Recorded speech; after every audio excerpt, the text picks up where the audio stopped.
ایک انسان سواری پر جا رہا ہے، کار پر جا رہا ہے، بائک پر جا رہا ہے، ایک انسان پیدل جا رہا ہے، تو آپ نے ایک طریقہ بتلایا، ادب بتلایا کہ سوار پیدل کو سلام کرے اور پیدل بیٹھے ہوئے کو سلام کرے۔ آپ نے یہ طریقہ بتلایا۔ جی یہ طریقہ کون بتلاتا؟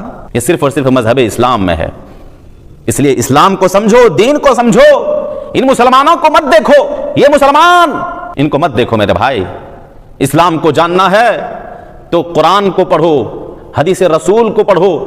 یہ مسلمان تو سلام سے بھی اتراتے ہیں۔ اجی سلام سے کون خفا ہوتے ہیں اور ناراض کون ہوتے ہیں؟ اور سب سے زیادہ سلام سے کس کو چڑ ہوتی ہے؟ یہودیوں کو چڑ ہوتی ہے، یہودیوں کو چڑ۔ اسی لیے وہ بگاڑ کر کے سلام کرتے تھے، السلام علیکم، تم پر موت ہو۔ اس طریقے سے بگاڑ کر کے وہ خود نبی کریم صلی اللہ علیہ وسلم سے سلام کیا کرتے تھے یہودی۔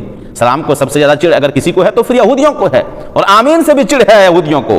یہ دو چیزیں ہیں، سلام اور آمین، یہ سب سے زیادہ یہودیوں کو چڑ ہے اسے۔